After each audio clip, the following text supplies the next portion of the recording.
Recording in progress. Oh, here. Recording stopped. Let's do it to the cloud instead. That's better. Recording in progress. Yes, there we go. All right. Is it or isn't it? Well, it was recording to my computer, and I didn't want to leave it on for another hour after the meeting ends while it's busy rendering. So if I leave it in the cloud, it'll render by itself. I don't have to leave this machine on. Okay, open forum starts. So if you have questions, this is the time to ask. Who are you, by the way? I'm me, myself, and I. I'm Edward Keating, and I'm the guy that sent out the invite. And what's this about? Chicago Computer Society Northwest Chapter. Are we ready to begin? And the meeting is about legacy operating system and how to deal with the fact that some of the support for these operating systems has gone away and what you can do about it. Well, first we have open forum, and then I'll have the presentation. May I offer an observation about something weird that has happened with Microsoft Defender, at least on my computer, Windows 11 Pro, 24H2, and I'd like to share a screen so I can show you what happened and what has been happening. So I am going to share my entire screen. Okay, you guys have at least my desktop. And I am going to bring up Windows Defender. This is the screen in, come on, just one of you. This is the screen in which you do your updates. So you normally would be at this screen and you scroll down to protection updates. Notice that the last update was 7:36 p.m. That was when I checked for updates. And it downloaded this version. But look at the version created date. It's exactly when I downloaded it. Okay. So was the version just created just for me? I don't think so. I'm going to check for updates again. I don't think there's anything new. Okay, so this is what the GUI thinks has happened. If you go into the Windows Event Viewer, there's a pair of events labeled number 2000, and they just simply say the two components, anti-malware and antivirus, have been updated. They tell the version and some details, but they don't tell when that version was created. They just tell the time at which it was downloaded. That's all you get from that. So if I go into my web browser, this is the page on which Microsoft tells about the current version. And they say that it was released on today at 10:38:04 p.m., which even in my time zone hasn't happened yet. Is that GMT? That's what I think. I think it's UTC. Okay. If it is UTC, we subtract 4 from my time zone in daylight saving, and it was created at 6:38. And therefore, this isn't right, but instead it's 6:38 p.m. And that's when it really was created. This is a bug, Yeah. I think. It's a Programmus insectus, Grass Corsicus maximus. And it has been going on for, I think, maybe as much as 2 months. Oh. And it's been pretty consistent for at least the past month. I did not do Windows updates for this month, but I did the last month and the month before. Was the engine updated in all that time? Maybe once. So that's what I wanted to show you guys. Well, my date for that exact same update is 6:37 p.m., which is when I think I fired this machine up. Is that when you downloaded it, or is that the date created? This is when I rebooted this computer tonight. Here, I will show you what my screen looks like. Yeah, what does your Windows Defender GUI say? Because maybe yours is correct. Right there. All right. No, yours did the same thing. Yeah, it did, but that was the time that my computer rebooted, or it booted it up, and it downloaded a new update just to make sure, but that's what it did. Yeah, that's exactly how mine does it too. Now you're in Chicago time, therefore it's 7:37 in my time, which is very similar. Yeah. It's a very similar result, and yeah, it's a bug. Uh-huh. Yeah. That's what it is. But in any event, there is a way of calculating when it really was released. Uh-huh. I like to keep track of these things so I know the age of my update. I look occasionally, as long as it's updating and there's a newer version that shows up, I'm usually safe. And it usually warns me if it says, oh, I got something else going on here, or I can't do an update for any reason, then I need to take issue with it. Yeah, it will sometimes say that the update failed. So that's my item. Yeah. I've had some more fun and games with my Blink doorbell. It occasionally decides to become totally unresponsive, and the only way you know about it is if you go and try and view something and then it times out and says, I couldn't reach the camera. It doesn't give me a warning, a proactive warning that your camera's gone offline. If one of my wired Blink cameras decides to fail that connect via Wi-Fi, those let me know right away. But if it's the one that goes through the hub doesn't seem to recognize that it's disappeared for a while. Like, people just came into the door and nothing happened. Maybe they even rang the doorbell. I'm not sure. But it's not responsive to ringing the doorbell. And the only way I can reset it is to go out to the unit, pull the batteries out, and pull off one of the wires to the doorbell circuit for a couple seconds, and then put it all back together again. Holding the reset button down for 5 seconds does not reset it. But I've had to do this twice in about 3 months.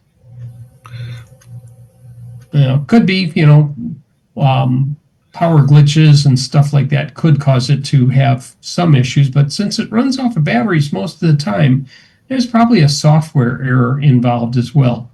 One thing I have noticed, the most recent time that it failed was right after the hub got a firmware update. So maybe buggy firmware?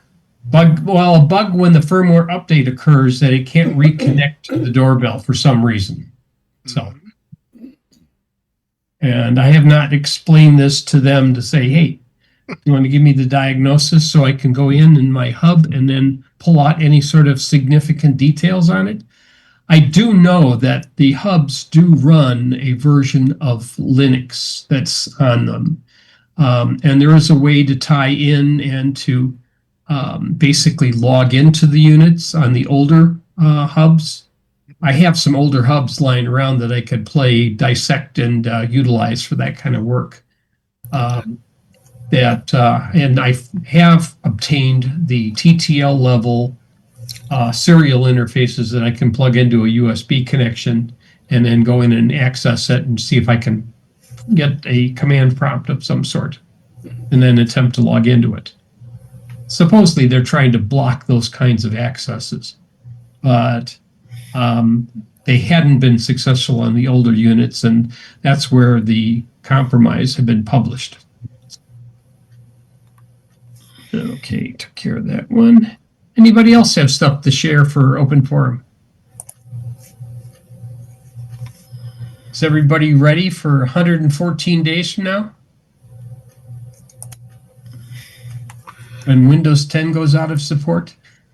And when 25H2 begins to come out. Yes. Yeah. I'm not holding my breath for any 25H anythings. I'm still on the 24H2, and it hasn't asked me to upgrade anything yet. So, no, that's going to happen around November. Yeah, probably between the two. Yeah, I think I see Wayne there, or a portion of Wayne. Had trouble getting on again. Yeah, I saw. So, did you go back to your old standby, or no? No, I just let it sit there and grind away, and all of a sudden it finally, unlocks.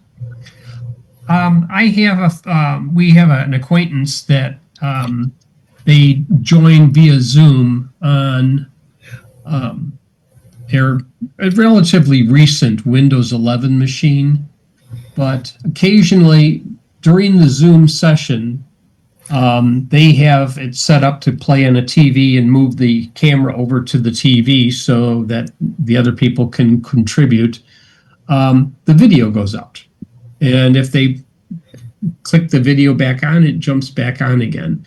And I have not yet determined if it is something else that's trying to grab the camera, or if it is a power cycling of some sort, like a power settings, like a partial standby computer power setting, could be something like that, or a bug in Zoom. I think the upgrading the version of Zoom was like 4 point releases out of date. That seemed to help a little bit, but it hasn't made it go away completely yet. And if anybody else has noticed this, where your camera goes to sleep in Zoom, if you've noticed a setting that you've tried to cooperate with it or whatever, I'm not sure if it's one of the settings in Zoom that allows you to use additional processing. I don't know what goes on the camera side versus the display side on video, because there are options that you can set.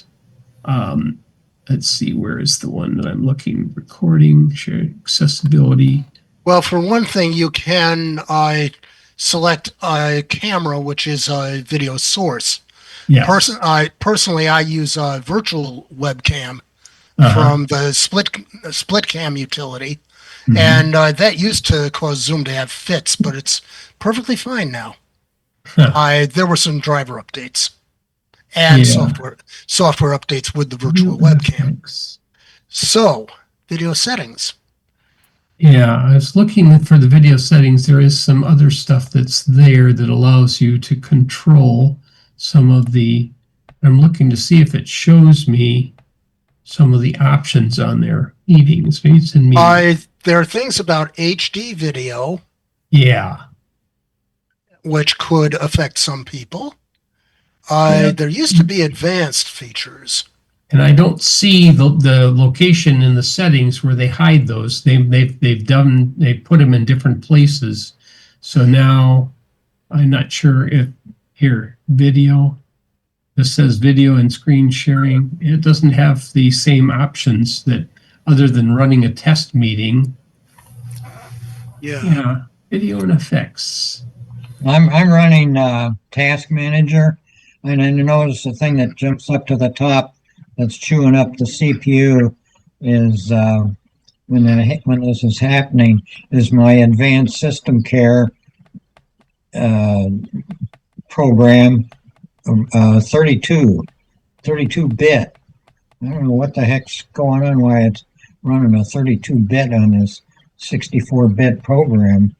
Oh, it's perfectly reasonable for 32-bit programs to be running in 64-bit Windows. There are 32-bit components. Yeah. Now, this is something you downloaded and put on your computer, correct? It's not something that came with Windows.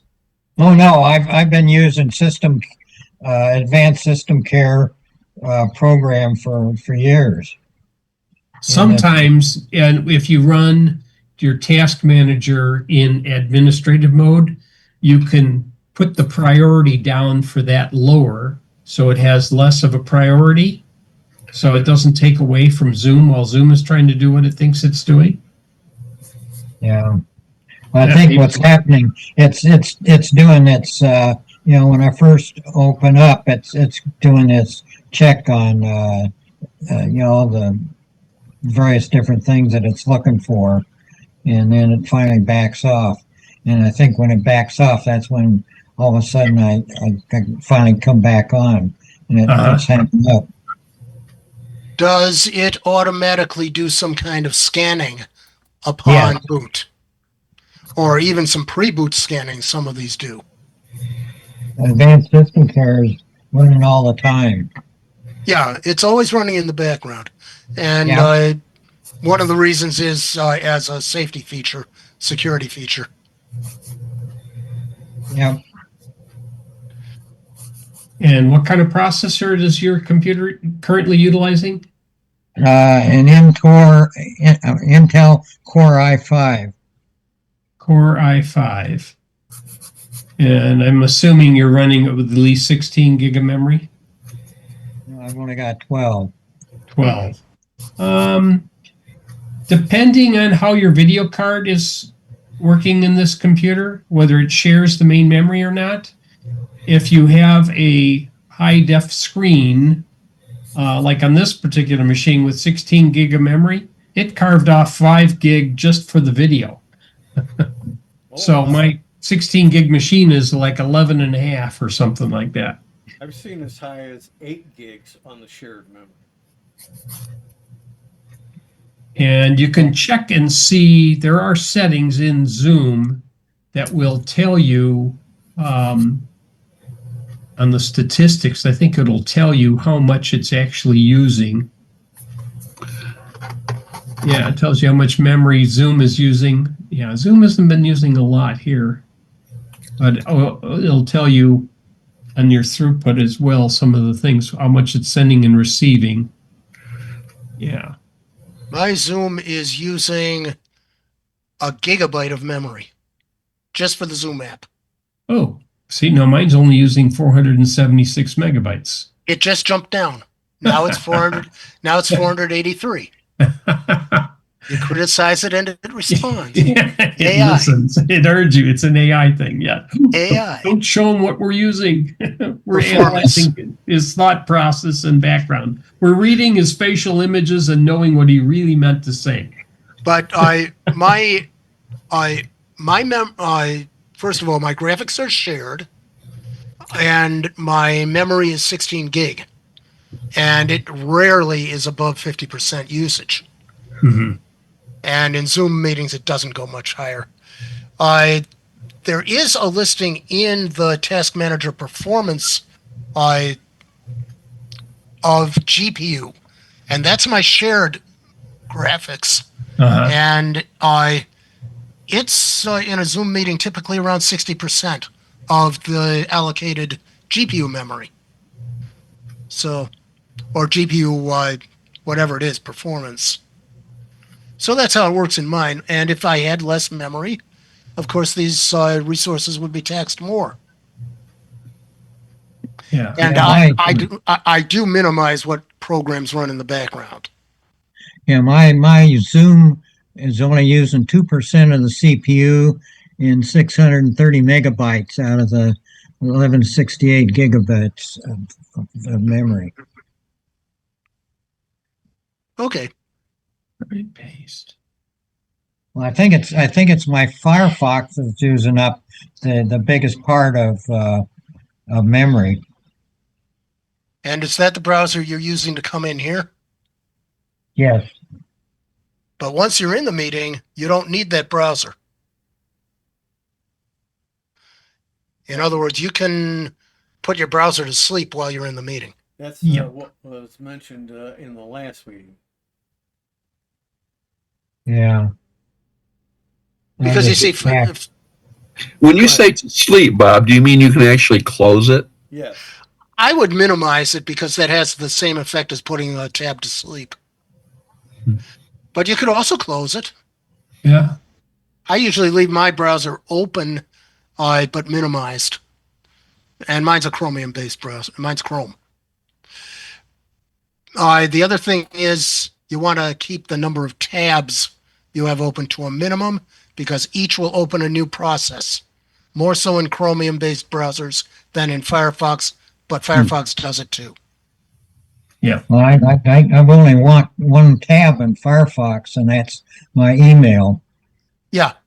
Firefox also has hardware acceleration, as does Zoom. And both of them, you can limit that. Yes, I believe so. Okay, so Zoom and my issues with Blink Doorbell, everyone else's machines are all running fine. You've automated your entire house and now it's taking over for you? I have one thing that I brought up at a previous meeting is I had planned to retire my two oldest machines here, and so I instead of doing a regular backup, I did a cloning, and it somehow screwed up both the source and destination drives. I took one of my prior backups and got most everything back, but I had to do some forensics in the failed clones that I had made to pull out some additional information. I still lost some information, but I also was, these were originally MBR setups. Don't know what UEFI is, or GPT partitioning, or secure boot. And I was able to use a non-destructive, free to use converter from MBR to GPT, worked beautifully. And then I created a UEFI partition and did an in-place upgrade of that drive, and that filled in the UEFI. And then I created two more partitions that Windows 11 normally likes, and I did an upgrade in place of 11, went smooth as silk. But I am now at the point where after next Tuesday's Linux meeting, I've got to back that drive up again, try and have success with switching it around. And I don't recommend this for most people because it's too techy, too geeky, too many tools you got to use. You got to be good at doing workarounds. Did you go directly to 24H2? It was already unsupported 23H2. Way back when it was 10, I was on the Insider program, and Microsoft, in its wisdom, updated my system without even asking me to 11. And then I had 21H2, 22H2, 23H2, but it will not take 24 because the CPU is non-compliant. It only has TPM 1.2, which was being accepted. I don't know if it is in the 24H2. I have question marks in my head on that. But aside from those issues, I'm back in business. I just have to now have a decent period of time where I can convert it one more time and put the drive into a compliant machine, and I'm in business. I have had similar issues with some older machines. When I first bought this B-Link, it came up with 21H2, I think, and it started doing some of its upgrades, and it went as far as 23H2, but I wanted to go all the way and see how well do you handle 24H2, since I have a license for this.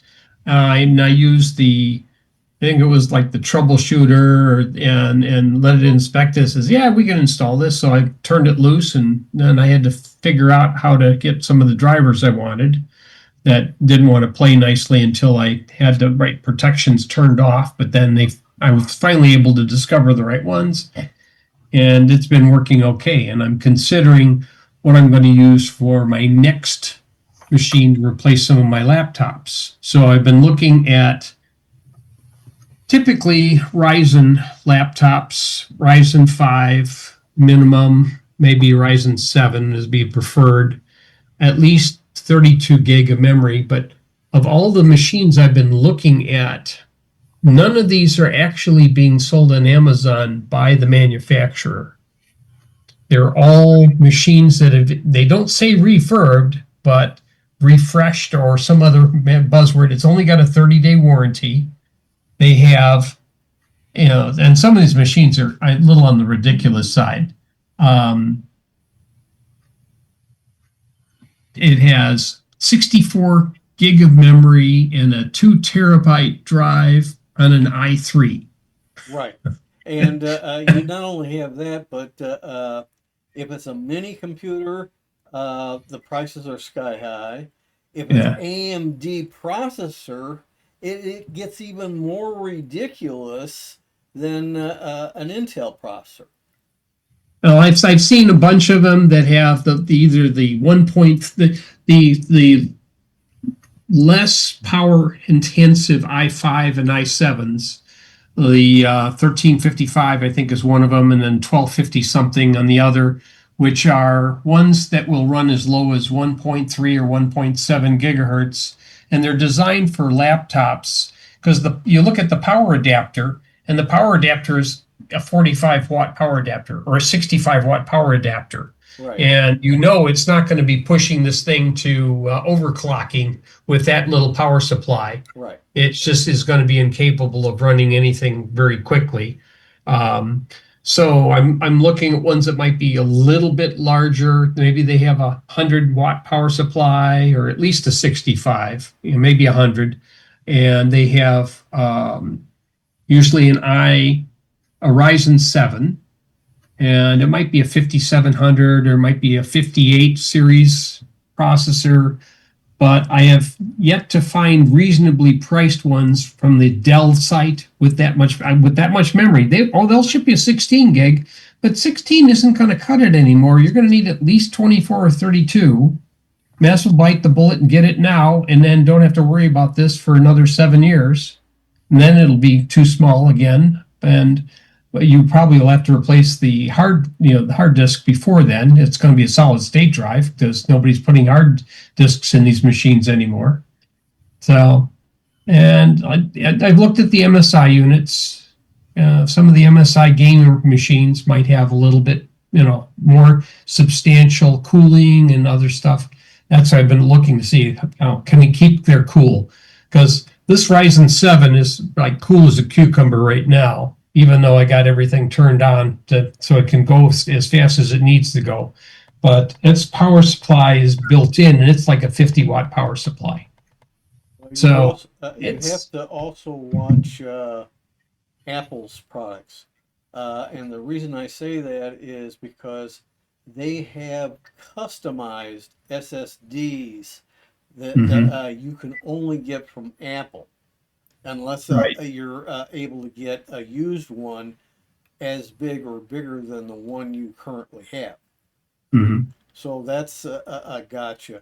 I knew of some real old Asus laptops that did the same kind of thing, and though some folks made little tiny adapters you put on the end of a regular SSD, and they would work in the unit, I found that to be unsatisfactory. Yeah. Well, the other thing that I find, they'll either have a lot of capabilities and then no Ethernet connection, no RJ45 connection. I want an RJ45 ability in case I want to do wired Ethernet. Wireless is good only as far as you can do wireless with everybody else you're fighting with. You can do a lot of things with wireless, but one thing you can't quantize on it easily is the latency. If there's any sort of interference source, the latency is going to be all over the place. Whereas with a wired Ethernet, the switch is going to resolve conflicts for you, and you're not going to see collisions and retransmissions at the same level. So, but that's my so I'm looking for new laptop to replace my other laptops, and I'll migrate again. But I also have been upgrading and migrating some of the stuff at my church. So we have old desktops, these old HP 400s and 600 desktops, which are nowhere close enough to run Windows 11 legally. And they might have TPM, but I haven't gone into that far to see. I've had to replace the SSDs on at least one of these units already because it failed before its time, and I got a scan just to replaced one. No, it was an EVO Samsung EVO drive that failed, and they replaced it under warranty. Well, the HPs that you described sound like business class, and business class Yeah. have always had the TPM, Mhm. originally 1.2, but by the eighth generation of Intel chips, they all support 2.0. Yeah, and these are like fourth and fifth generation, maybe a sixth running around. So they're all at least several generations back. I'd either have to play musical motherboard on it Right. and see what I can do. And yeah, it's too much like grief. I want to get probably some more of these mini PCs in places of where those have to operate. Well, that's what I use is Yeah. the minis. I got 800, 600. I got a few 400s also. And the Mhm. minis, there's two models. There's a 35 watt TDP Mhm. processor, and the other is 65 watt TDP processor. So you're looking at 65 or 90 watt power supplies. However, if you want 32 gig, you got to go with a 35 watter. The 16 is only the limit on the 65 water. I don't understand why, but that's the beast. But they also on the HP minis, there's some Radeon graphic cards. Now they would be classified very old Uh-huh. style, but they may be 2 or 4 bits of dedicated memory. There's a minor problem. A couple years ago, I did buy one, and I've still got it, and it cost me, I think, $60 plus any shipping and taxes. And current prices are all over the place and all well above $100 to get your hands on one. And it's ridiculous. But now you're forced with those kind of cards, you got to have at least 120 to 150 watt power brick. Yeah, you need much more power for those because they're power hungry. Well, if you put an NVIDIA in, you're talking an order of magnitude too. Well, and I Yeah. am not aware of an NVIDIA card for those that Oh, style. for the minis, yeah. Yeah. There is NVIDIA did make some for laptops. Huh. Okay. So there are some NVIDIA chipsets out there. I think one or two of my laptops have an NVIDIA chipset PCI card. So I know they made some smaller ones. It wasn't meant for a lot, but it has the NVIDIA name on it. Right. Okay. So Well, there are some out there. I don't know how much their capability are. well, the It's like, getting the big NVIDIAs and only putting 8 gig of memory on them because they can't do anything now. the Radeon cards that I was mentioning that they drop in place of a 2.5 inch caddy for Mhm. an SSD or spinning hard drive. But on the 35 waters, certain models have ability to have two NVMe sticks. Mhm. But if you put in the graphics card, it ain't going to work. If you put in the caddy and whether you put in a drive in it or not doesn't matter. You can have two NVMe drives. So is it the power or is it the heat? No, on the when you use the graphics card, it's sitting right on top of, and there's at least a small area that's a dimple sitting down too low and hits where the NVMe So would be. it's a physical interaction, yes, with the Yeah. card. Now there's a remote possibility if you can take the post out at 2280 and move it into a 2242 hole. You might be able to get a 2242 NVMe to work, but I haven't tried that out. I have not played with very many NVMe cards, other than I know there's one in here And do I have any spares? No. So Well- hopefully it stays working. I've only got a few spares myself, but I do have some. I bought them in bulk used, and I haven't had any problems with any of them so far.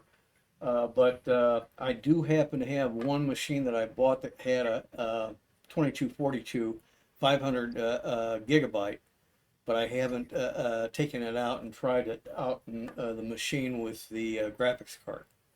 Yeah, I did have some, when I've been looking at the replacement minis that are available, because every time I'll see another one that's under $300 advertised, and I say, well, what's missing on him?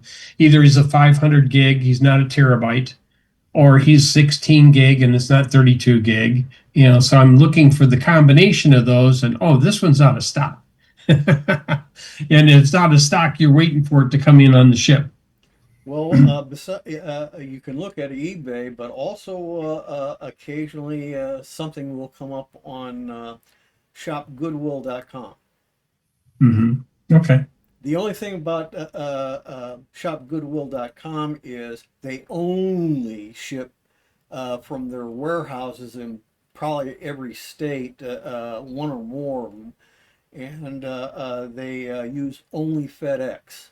So sometimes you got to watch what you're buying. They only give you 15, items that you won the bid on and didn't pay for. I have one against me, and that was a desktop unit. The estimated shipping cost looked reasonable. I won it. I think it was like $20 that I won it on. And all of a sudden, either because of odd size or extra weight that they didn't know about in the estimate, it ballooned to $188 shipping. I said, forget it. No, thank you. So you got to watch that kind of thing. But other than that, I've had excellent luck out of them. I've had good luck out of eBay for the most part, with very little of any real issues. I won't tell you about USPS and my most recent Amazon purchase. Well, the USPS, that's a whole different story. I have had a few, just this year, at least 3 instances where it's like the package fell off a cliff and nobody noticed. And with a few of the vendors, I had a hard time convincing them. They got to initiate the trace because they did the shipping. And by doing so, finally, post office found the packages, and I finally got them anywhere between 1 day and 1 week and 2 weeks late. But at least I got it. Yeah, I had an item that was shipped from New Jersey, and there's the problem right there. USPS priority mail. Yeah. Okay, so it bounced around and went to New York shipping, bounced back and forth between 2 locations in New York. Finally got through Ohio on a truck. Got to Chicago.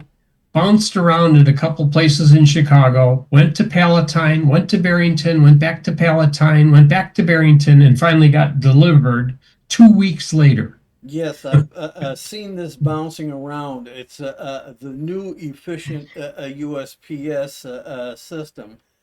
And it also has happened to me. But now I'm getting, it used to be most of my stuff went through Indianapolis to Gary to Hammond, and then they upgraded Chicago area and changed things, and now everything just about goes to Chicago.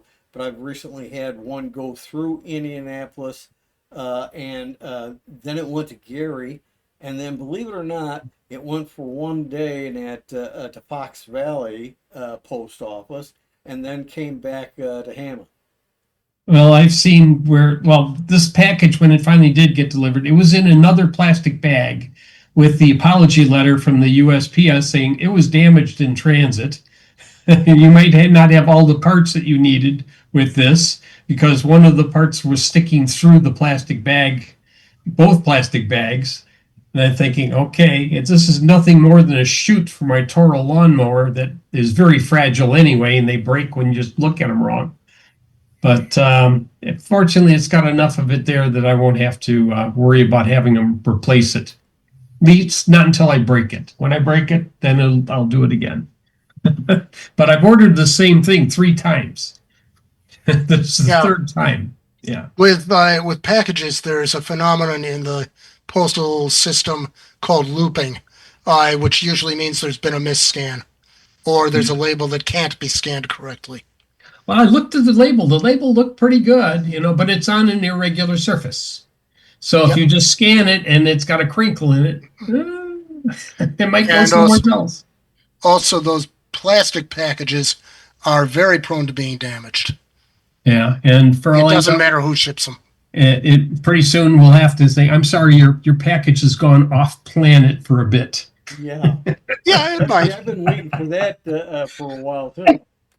Yeah, Elon decided to ship your package to Mars in advance of your Yeah, visit. and the ship blew up that it was on.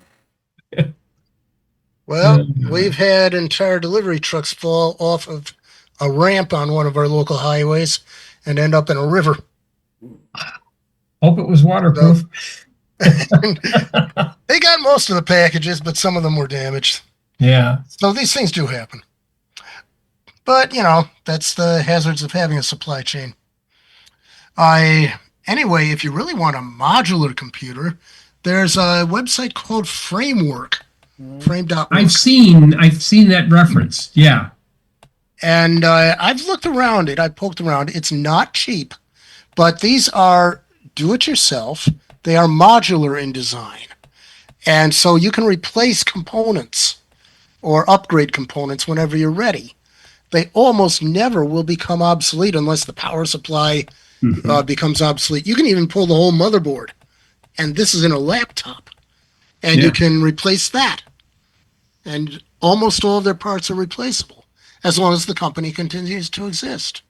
Well, that's the important thing. As long as the company continues to exist and they can still get the parts they're getting, and they didn't say where they were made, did they? It wouldn't matter that much because if they can't get the part anymore, they can tell you probably ought to upgrade your motherboard or you ought to upgrade some other basic component. Yeah. And then everything will be fine. I think I had previously used Dells and HPs for the laptops, and I'd been okay as long as I could stay with the enterprise level machines. Yeah, always business class. But you're trying to find the ones that are being pushed right now. Oh, this is a Vostro or something like that. A Vostro 3535, and I think that was a retail. That was a consumer unit. That's right. That's consumer. And many of them are low to middle grade at best. Yeah, even with a faster processor in it. I mean, we have some of the HP 2-in-1s that we use, and they're adequate. It's like I said, it's not a big power supply, and with like the i5 version of it, and I plugged in its power supply, it said, you might need a bigger power supply. What do you mean? This is the one that came with it. Yeah, it was a little 45-watt power supply. Like, are you big enough for this? Yeah. All right. Well, let's see how this works. Any other questions, or should I start the presentation? Let's do this. Where's my chat? There's my chat. Okay. And let's find the presentation. No, I'm not chatting with the AI companion. No, I do not wish to do that. All right. File. My computer. Let's see. We'll change the chat, by the way, folks. Yeah. Yeah. Here it goes. Okay, there's the presentation, and I'm going to do a share. And the share is going to do this. Okay, and now everybody gets to see this. Okay, so dealing with legacy computer operating system issues. Some of this we've already been discussing a little bit with some of the older machines and trying to make a backup before you retire them.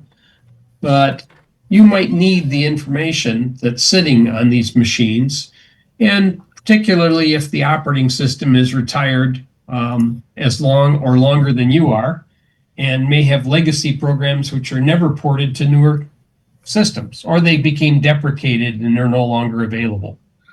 I had a need for Internet Explorer that I could access on the local internet for supported devices that only run with Windows Explorer. I'm sorry, Internet Explorer, not Windows. And the thing was, this is an ActiveX module that is included as part of this interface that I needed to use with this device. Other items you could run into, I still have some devices around here that require JavaScript embedded in the browser and or Flash to be able to manipulate them. And both of those have been pushed by the wayside. There still is some JavaScript available now, but for the most part, a lot of it is significantly dropped from what it used to have. So do you have to keep the old machine? Yeah, you can keep the old machine around and use it when you need to, but the danger is when you power them down for any extended periods, there is that chance they may not recover.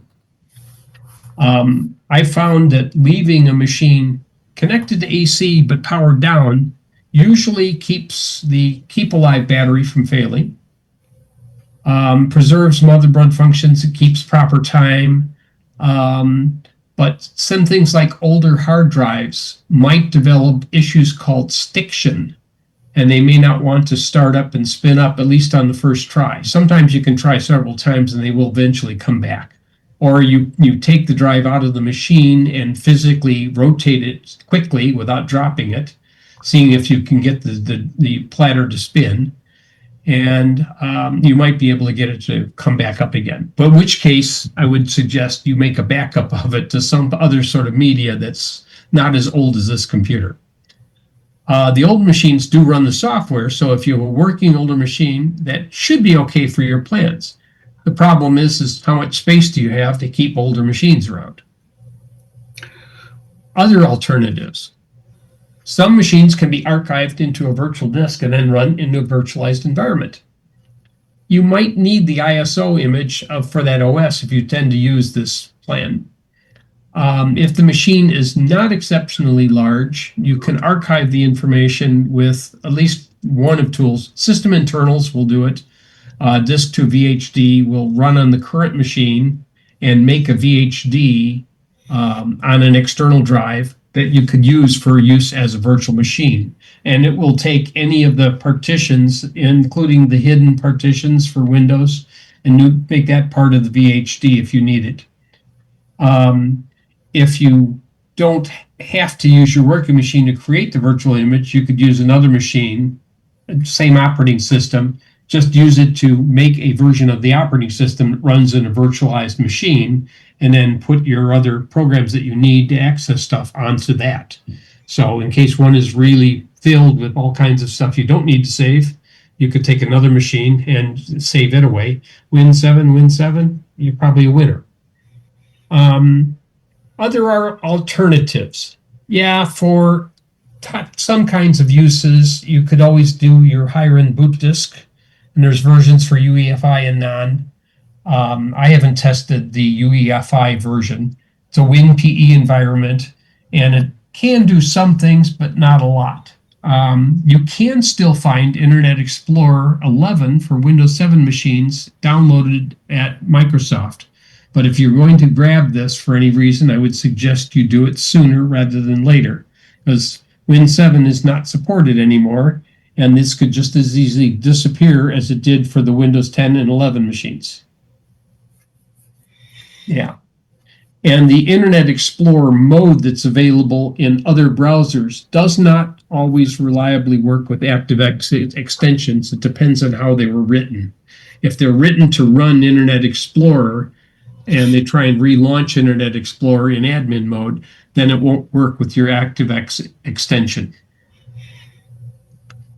One possible solution, use a minimized Windows 7 image created as a VHD, then use the original hard drive image on an external USB to SATA or IDE so that the virtual machine can actually be set up to use the external hard drive. I've done that before, set up a virtual machine that always will work with an external VHD that's sitting on a SATA to USB converter. Many backups will allow you to convert a full backup image to a VHD to allow it to be mounted and processed. I've done this with the Win98 image in Virtual PC with the Win98 VHD residing on the external USB drive. Virtual PC has been deprecated, so what could you use now if you wanted to use something more current? And that's the whole purpose, is you're trying to migrate this to something more current. If your current machine has got enough Moxie, you could put Hyper-V on it, although installing Hyper-V is not for the faint of heart. Okay, it takes a fair amount of work to get Hyper-V up and running if it wasn't already installed on your machine. You have to have virtualization and Hyper-V and everything turned on before it'll even get near it. And then you have more capabilities with Hyper-V than VirtualBox. But I happen to have VirtualBox as I have some familiarity with it. So older versions of VirtualBox can even run without virtualization if you go back before version 6. And I've used this before to support Ubuntu images running on Windows XP, and it seemed to run fine. If you have a Linux host, you have other hypervisors called KVM or QEMU. I have not used either one of those, but I suspect that they're probably just as well, they have no problems. You still might be able to use Virtual PC on some machines, but you want to plan on converting that VHD to compatible media for another hypervisor in the future. What do you need to run VirtualBox? Again, versions beginning with 7 require virtualization to be enabled in the BIOS. So you need to boot into your BIOS and you got to find that little checkbox that says virtualization, and if it's not checked on, you need to turn it on. How do you know if you have virtualization already enabled? Well, you do have a tool right underneath your fingertips. You can start up the task manager with the Control-Shift-Escape. Click on the Performance tab. If virtualization is available, you should see it as enabled or disabled. If you have Hyper-V enabled, you will not see the virtualization setting. So this one has virtualization enabled right here on the right side, almost all down 4 lines from the bottom. When I first fired this thing up, it was not enabled. This is an old i5 2nd gen. So it did not have it turned on, so I turned it on and it was able to install and use VirtualBox. So you install VirtualBox, you got your license agreement, and then it has your items you're going to install. I forgot that this thing was going to install something for Python, so I clicked on it and it said, you don't have the Python core installed on this machine. It's on the other machine that I had. So I just said, yeah, fine. That's good. Go ahead and continue the setup. And this was VirtualBox 7.1.10. That's the most current version of VirtualBox. So I have it installed, and then I had to look around and see, well, what VHD do I have to test this with to see if it's going to work? So fired up VirtualBox, and VirtualBox, it's changed a little bit since the time that I first played with it a long time ago. I had to remember, what do I need to install, like which, where, and how to make it work. First thing you better do after you get VirtualBox installed is add the guest editions and mount it as like a DVD. You see it as IDE primary device optical drive.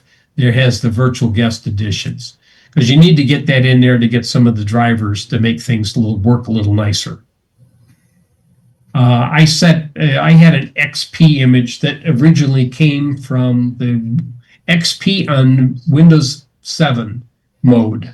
So I had the XP base the XP base image VHD.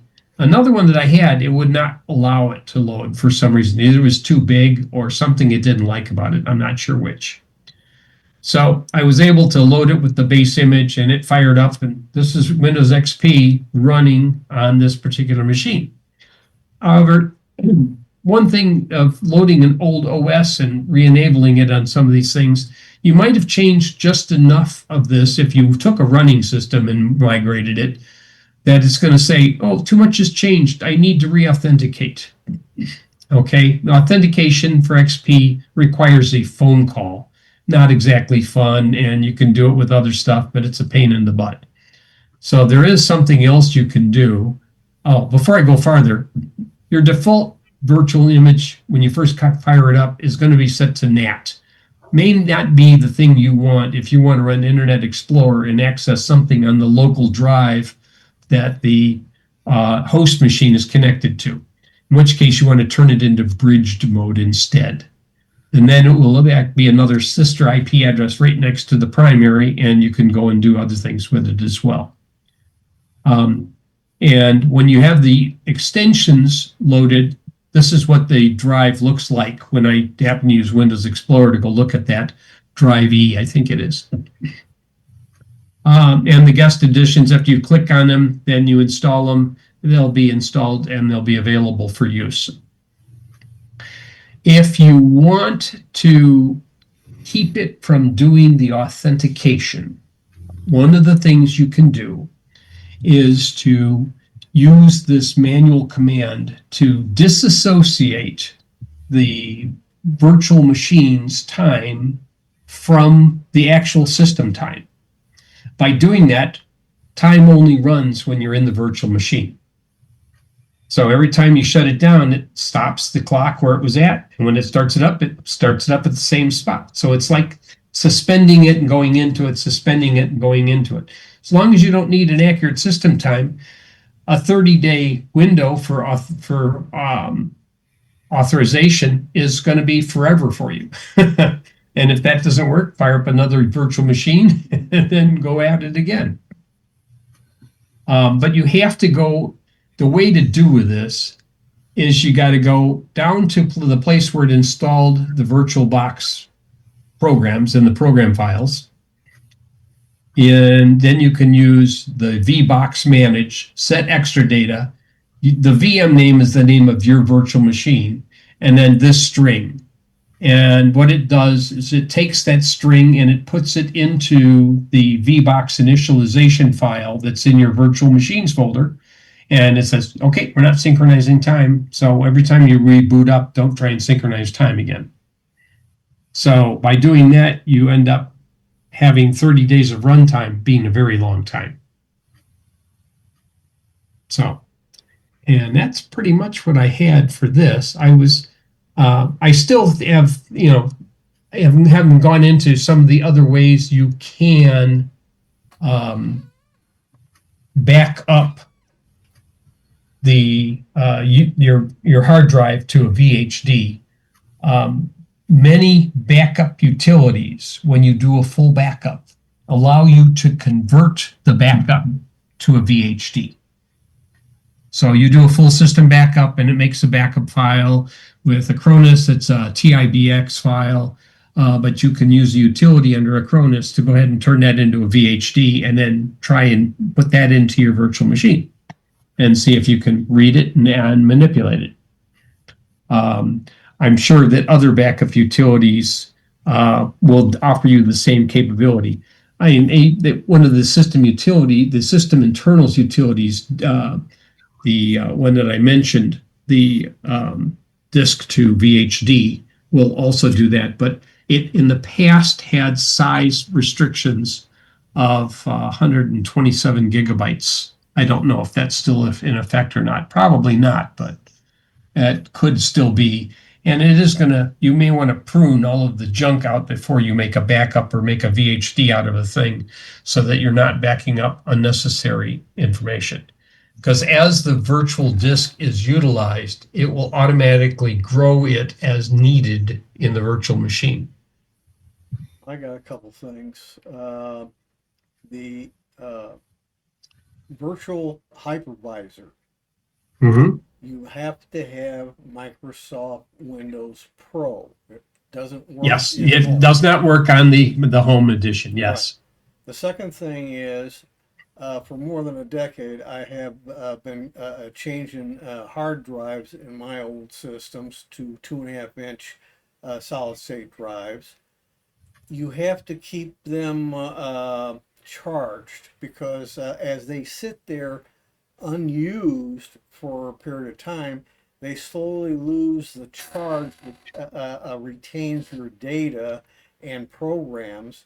And so if they go too long, they will not be reliable on booting up and or retaining your data.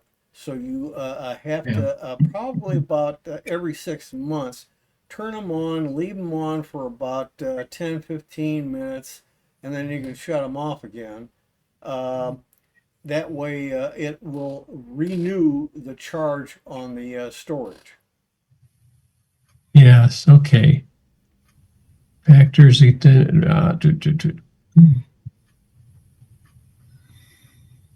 Yes, while SSDs can retain data for a significant period without power, they are not ideal for long-term archival storage compared to options like magnetic tape. Right.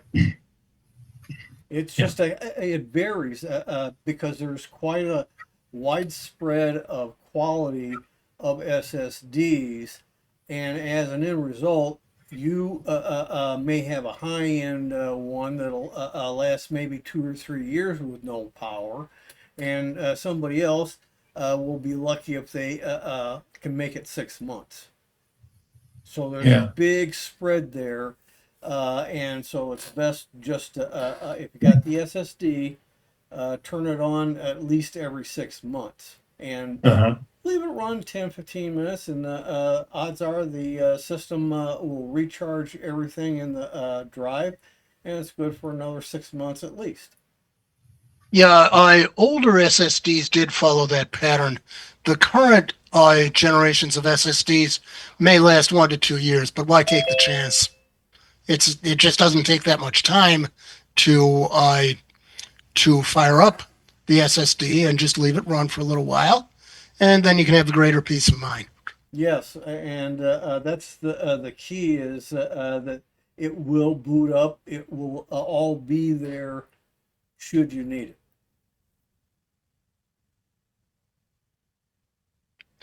Now, for myself, if I need something archivally stored, I will still rely on traditional spinning plate or hard drives. Although they do recommend doing the same thing with spinning plate or hard drives occasionally, because one guy had posted something I recently read. His NAS, he does the same thing in his NAS that I do with mine. If you're not using it, power it down. Okay, so mine will run until 2 a.m. and then it will go into suspend mode and stay there until I need it again. His problem was his hard drives didn't want to spin up. Yeah, that can happen if they're excessively old or if they're stored under really non-ideal conditions. Well, it depends on how close the heads are onto the platter and whether or not they physically land on the platter when it's stopped, because that's where that thing called stiction comes from. It can actually adhere, and it has too much resistance with the head sitting on it to start the motor to spin it up. Isn't that what parking was supposed to help with? Yes. It's still putting the head on the drive. On the platter, it's still on a and it's a parking area. It's a place where you don't have data, fortunately. Okay. Yeah, it used to be on the bigger drives, you always had to retract the head completely and have it removed from the platter while the platter spun down, and that was for removable drives too. Yeah. One of the guys I worked with, his name was Chuck DeMori, and he was one of IBM's top salesmen in the 370 and later era for their mass storage, the 3350 units. And he was competing with some other manufacturers' hard drives to sell to some of these major companies like jewel companies and such. And he went in there with a presentation. He said, well, problem with this guy's manufactured drive is when power fails to pull the head off of the drive, it uses the reverse EMF of the motor spinning down to generate enough voltage to pull the head off the back. But if the motor fails, there is no reverse EMF, and it causes a head crash, and you've lost your data. And then he was extolling IBM's BAS technology and never explained what BAS meant. Went through the whole presentation, and then the chairman of IBM come up to Chuck, and he said, Chuck, I'm pretty familiar with most of our hard drives, but I don't think I've heard of BAS technology before. And he said, well, we don't use reverse motor EMF. We have a big ass spring to pull it off the pad. Actually, a physical spring would be a better solution. Yeah. BAS technology. So when somebody launches that one on you, you know where it came from. Yeah. All I can say is from my own experience, I've had drives that were years and years old and were sitting on a dusty shelf, and they still spun up okay. We would have, this was more on the older SCSI drives, the 500 megabyte ones, back when they used major, wattage to run these things. And they needed a 5-volt and a 12-volt supply to run both the drives. Yeah. And they would sit there and click, click, click, click, click, click, click, and you could hear these things making a racket, Right. going accessing back and forth. But these were, these were the industrial strength ones that they used. I think they used it, brother of the Ren 5s, Ren 6, Ren 7s in the tandem machines, the non-stock machines. Mm. They had hot pluggable drives. Yeah. And we wanted to replace the smaller drives with larger drives ourselves, which we did do. But you might violate the patent. There's a patent on the side of this. Well, I looked up the patent that they use to protect the intellectual property of having a plug-in drive. The patent was the locating pin on the thing that slid in to make sure that it got into the right spot, and then the power connector could be inserted with the power last and the ground first. But the only thing that the patent covered that was the novel concept was the locating pins that floated. Nothing to do with putting a disc in a removable chassis or any other technology that was needed to make it work. Because everything else that they would have tried to do was already known art. Yep. And you can't patent known art. Usually, if you do get a patent, then your patent becomes invalidated once it becomes aware that there was prior art already available at the time. And I know that I've personally, when I was working for Motorola, have to assist in invalidating other companies' patents that tried to do something we already had done. Oh, this is part of our product. We did this back 5 years before they did that. Yeah. Great fun. But yeah, this is one possibility of handling older machines using a VHD and a virtual machine. Again, you keep the old machines around.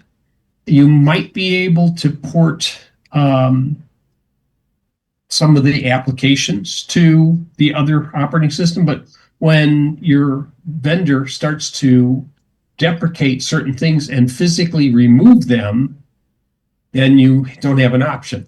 Like try and find the Flash software anymore after Adobe deprecated it and said, okay, no longer available. So if it's still out there on a Win XP laptop, you're okay. But if you try and do anything with it other than access those machines, you're going to run into problems. And I don't think there's a replacement for it because they had too many flaws in it that caused compromises. Yeah, the only thing that was a competitor was Silver Streak, I think it was, or something like that by Microsoft. It was a Microsoft, and I'm trying to remember. Silverlight, I believe it was. Silverlight. Yeah, Silverlight was the closest thing you could get to it, but it wasn't compatible with Flash. No, Flash completely was- incompatible. Yeah, Flash was a different way of doing things, and I know some of the products that my company had worked on, they completely got rid of the JavaScript interface and HTML and moved it all to a Flash-based thing, and that sort of made it real difficult when they just deprecate Flash. So, By the way, in the world of Linux, there still is Flash Player. oh, there is. And there's an open source fork of it. Ooh, I'm going to look at that open source Flash. So Flash Player, you still have in Linux a .macromedia hidden file, hidden directory. Yeah. And that's because Flash Player, though it was completely abandoned by Adobe, of course, there was a fork. Wow. Okay. It may not support all the features. Well, yeah, it's something I can experiment with. What versions of Linux will it play with? Pretty back to. I've seen it. I've seen that directory show up by default in Linux Mint Debian. So Debian 12 at least may have it. Let me look at a little bit online. Oh, okay. I just because I still had some LTS 10s or 11 rather long-term support that may actually be in there. So I'll have to look. It's not supported anymore, so I don't know if I can find it. But if I can find the open source, I can recompile it, target it, and put it on that machine. Okay, I do have a hit on this. Yes, Adobe Flash can still be used in Linux. There are a lot of caveats, but it can be done for some programs. Yeah, well, I'm sure that the target that is running the other end of this Flash player is a Linux implementation. And it does list what the newer forks are. Yeah. Ruffle, Flashpoint, Clean Flash, and Flash Patch.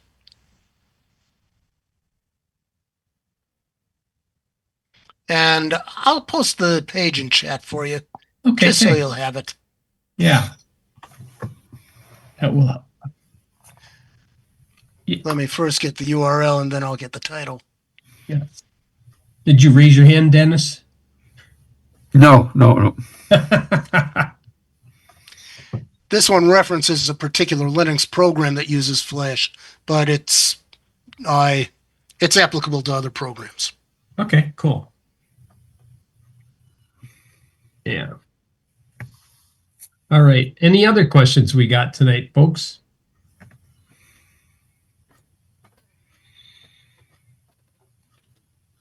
Nobody else has to migrate any old machines? Have you actually counted how many old machines that you're sitting on?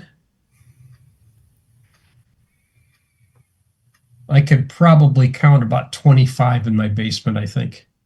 I always run into hardware failures eventually. Well, I've been starting to recycle them and taking them in bulk to the place that I can recycle hardware to. Okay, there it is in chat. Thank you. But I'm limited to 7 computers at a time. I noticed, though, that the places that accept computers and electronics do not accept microwave ovens. And really, what's the difference between a microwave oven and a computer, considering that keypad in there is probably a pretty healthy computer? It's the microwave generator itself. The magnetron? Yeah. Yeah. That is considered to be a radiation source. I'm not sure if they are actually. They're not radioactive, but they're considered to be a radiation source, so they have to be recycled differently. It's kind of like you have to take the battery out of battery backup in order to recycle the battery backup unit, and the Yeah. battery has to go to a different place. Yeah. In other words, you can recycle the battery, but the backup unit has to go to a different recycler. I mean, the only thing that you could consider that would be toxic in the magnetron, other than having a big ass magnet, is also there's a touch of radioactive thorium in the filament. That could be it. And that might be enough, but the magnetron itself is usually a little tiny thing, not big at all, with a It's huge probably- heat sink on it. I think it is the filament that's the problem. Because I don't think anybody, well, when they recycled tube TVs, they never really complained about that. Because every single one of those tubes have thorium in its emitters. I don't know anybody in my area who still recycles CRTs. Oh, A lot of places stopped doing it. interesting. I might. Your smoke detectors also may contain americium, so 242, yes. so they have to be handled as a special kind of hazardous waste. Although it's nothing more than an alpha particle emitter. It's not like you stop it with a piece of aluminum foil. Not a big thing. True, but it's still, there are regulations. Did you ever hear the story of the radioactive Boy Scout? What's that?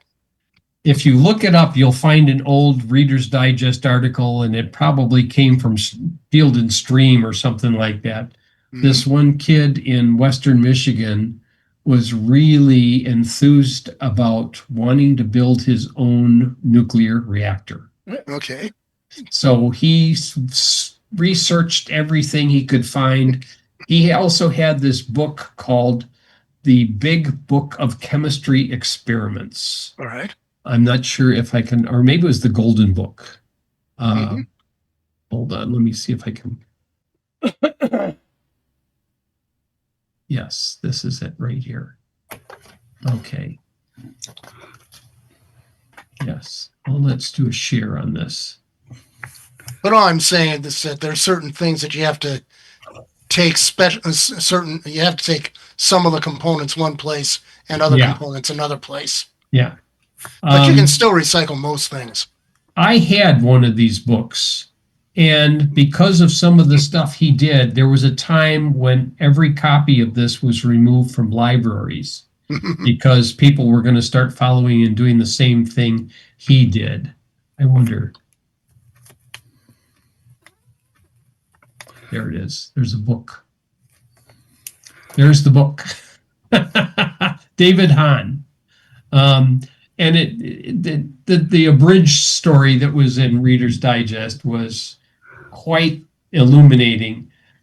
He was trying to figure out what he could use for a neutron source and be able to develop and create radioactive material where he could do like a breeder reactor.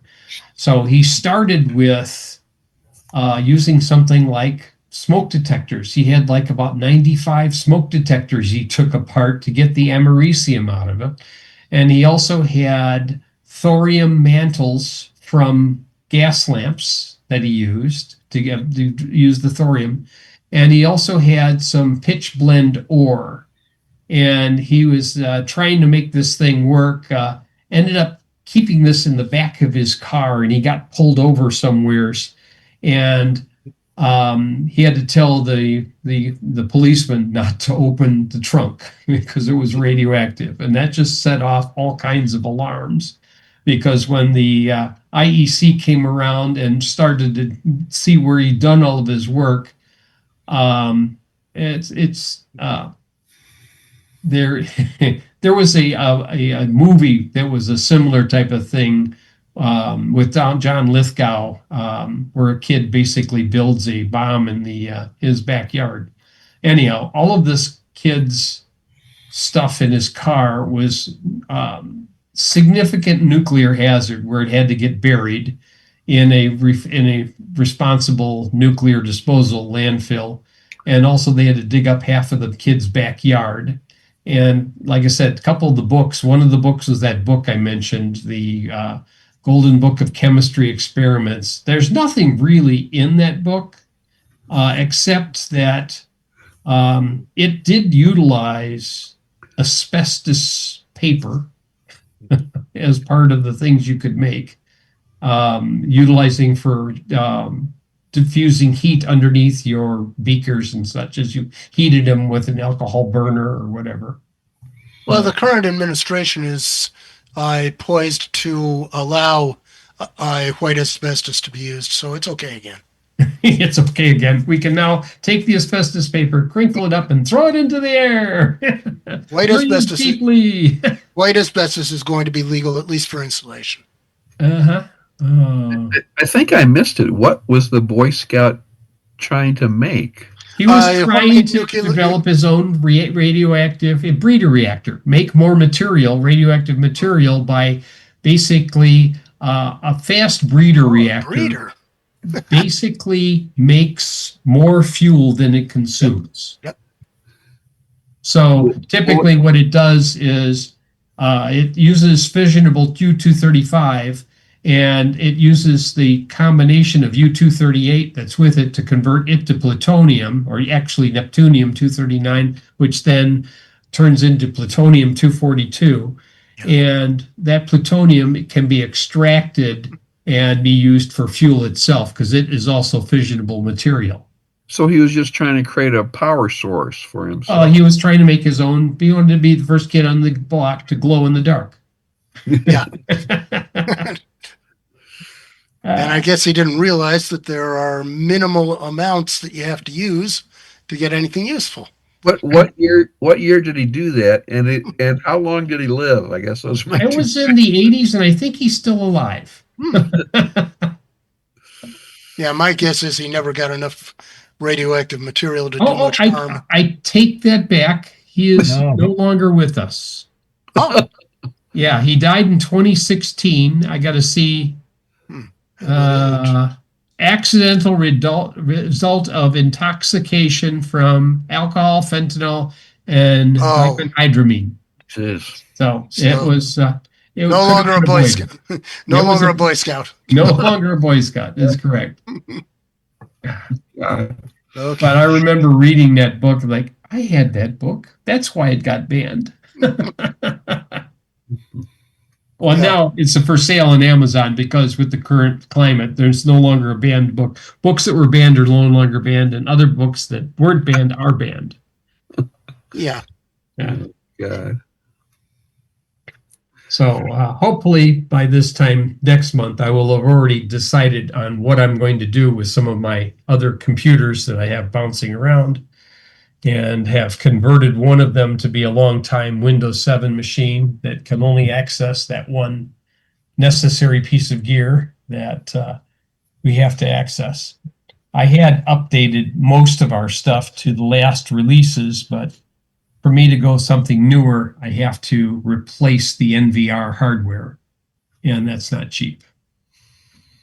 So My wife has a Windows 10 home desktop. I bought her a Windows 11 home. And is there an easy way to take the stuff off of the 10 and put it on the 11?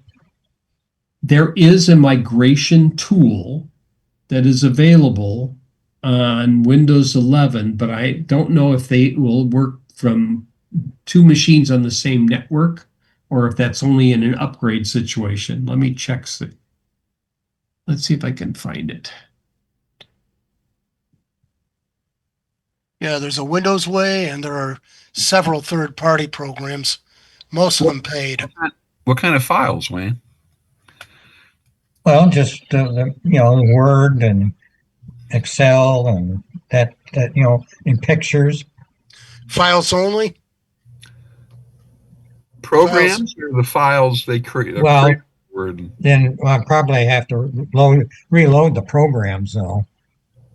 It's best. Usually the best thing to do. Yeah, that's usually the best is to find out what programs are on the old system, get a new version, put it on the 11, or get the last version of 10 that you can get if it's obsolete now, and use compatibility mode in 11 so it thinks it's on a Windows 10 computer. And then the rest of it should all be just data. Um, Most people use Microsoft's default browsers, folders for documents, music, pictures, video, etc.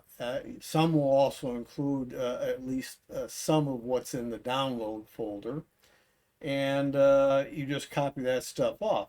But there are a few things that are a surprise, because Microsoft years ago came out with UWP applications, and those are sneaky little devices that put data inside of the app data folder in each account on the computer, and you have to unhide that folder, and then you have to know what you're looking for, a cryptic key like.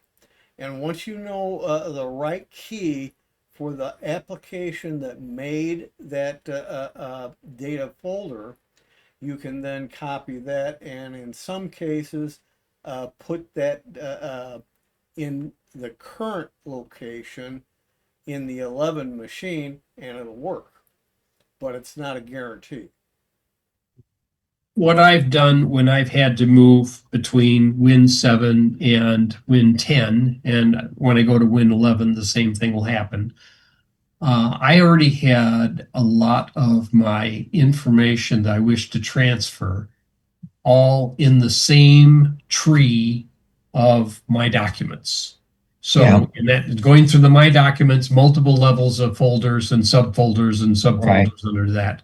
And the other tree was on the download directory. So I had one in download, one on My Documents.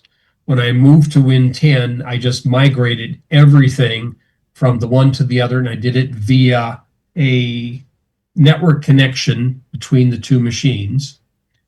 And just basically did a copy this whole folder over to this folder. The downside is it's going to change the dates on every one of your folder names.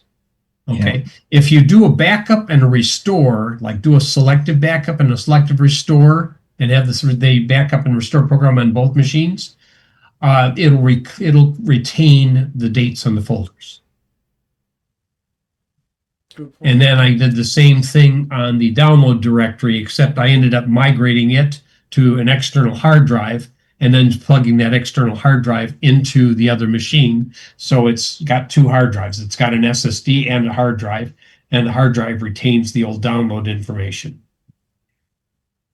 And all of that information is retained on that machine then. Yeah, but as Tim says, in Windows 10 and especially Windows 11, you do have applications and apps which use the application data hidden folders. Yeah, and those are a little trickier for you. Yes, if you do, yeah, those are a little trickier to migrate. Right. Yeah. This recovery that I mentioned earlier that I went through, I actually do have such a application. It's an extension to the browsers, Chromium based browsers, and that's where it stores the information. And I had a substantial amount of data there I didn't want to lose. And it took a while to figure it out. I think about 4 hours to get it all figured out, copied, and transferred in and working. But it's something that can be usually done, but it's not a guarantee that it will always work. In some cases, if you can, on the old machine, you want to see if it has a backup feature in it, and therefore restore it on the new machine, or an export and then do an import on the new machine. If you're using the same Google profile, a lot of stuff is going to be migrated for you. Not necessarily the app data, Not app data, but if it's stuff that the Chrome browser has saved, like your bookmarks, yes. like all of your saved passwords, the And- Google Password Manager and will most migrate of- all of that across. And most, but not always, all the extensions that you use.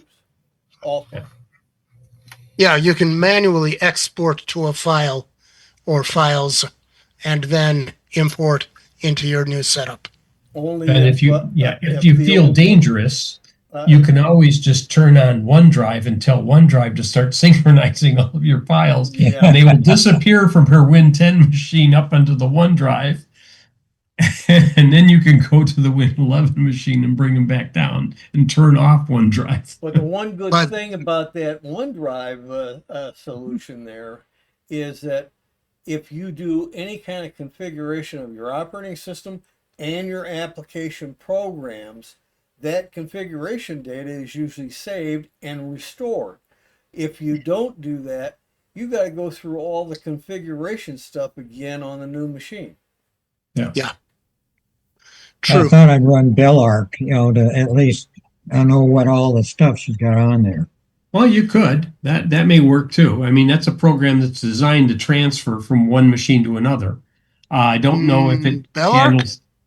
No, I'm not going to use it for transferring, just so I know what's on there. Bellark is not a data migration tool. Oh, it's not. What No. was the one I was looking at? No, It's more like an inventory system, right. and Okay. giving you information that you might need to provide a tech about the characteristics of the machine, and also be able to see if you got missing Microsoft updates, outdated software applications, Yeah. etc. Now, there are third-party tools.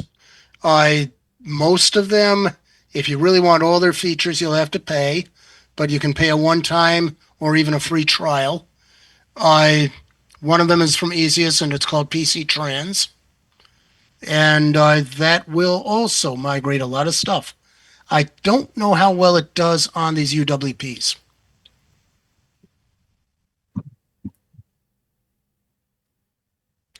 That you might have to research, unless you Yeah, think you remember- don't have any. Yeah, remember years ago I used to had a cable hooked from one computer to the other, and I don't think it wasn't a USB at that time. I think it was an RS-232, whatever Right. it was. Well, it was probably, there's a good chance that it was Ethernet cable, but you have to have a adapter that changes the wires, the transmit and receive wires. That was a special He's cable. thinking of a lap link cable that ran Yes. the serial Yeah. port at 115 right. kilobaud. Yeah, It was orange, right? I don't remember the color, but Orange with Well, two DB. we don't even have lines. don't even have those ports on the computers anymore. Oh, you can add that port via USB if you needed to. Right, yeah, yeah. But I don't think it was designed for the speed at which you need to convert stuff. No, If you that was like it said, it switched over, the inputs and the outputs from one to the other. Wayne, if you want serial ports, I've got two X1 Yeah. PCIe cards, and you can have them both. How big was that? How many gigabytes was it? We can calculate how long, how many weeks it will take. Yeah. There are more up-to-date ways of doing similar things, but probably your best bet is to either find a program that does data, file, folder backups. See if you can get it to also do the application data folders, and you can restore from a backup. Well, the best thing to do is for the UWPs is to try and go into the actual extension or application program and look for backup features and export features. And then when you have the new machine and you put that on, same feature on it, you can then restore the backup and or the import of the export. It's the best way to go versus the way I went. I didn't have the running version that I could do that on. I do now, and I have backup now as of a couple weeks ago. But it's something that can be, I just have to go into that extension in the browser and say, export this, and it'll do it. Done. I think some of the stuff has gone out to OneDrive because when she run Microsoft Word, she wasn't paying attention, and the default was going to OneDrive and not to your hard drive. So Yes, that if they want you to have it on, uh, I don't agree with their reasoning, but bottom line is it makes it more difficult to have the local copy.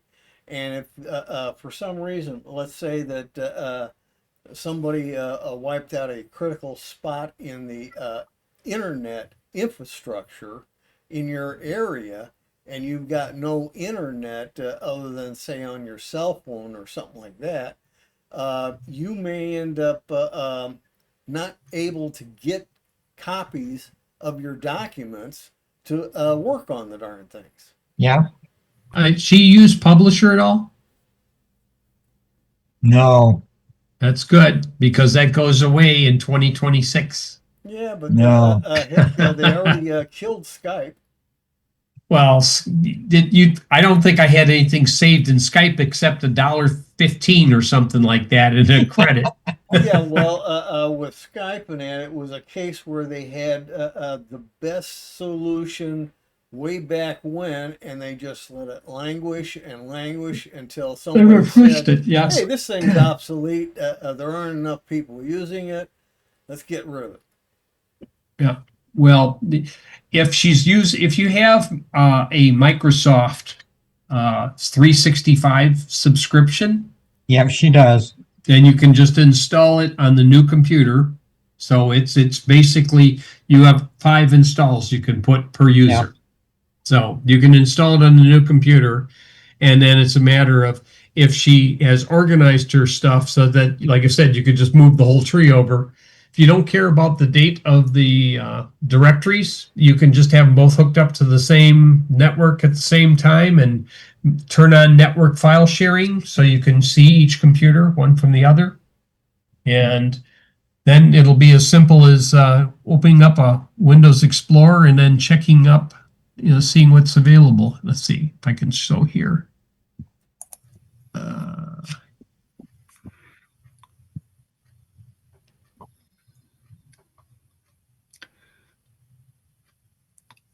Okay, all right. Yes. I don't know why this thing wants to keep turning this off. I'm going to have to figure this out at some point in time. But this is what you do. Basically, you go into your Windows Explorer, go all the way down to Network, click on it, and now you can see the other computers if they have allowed file sharing.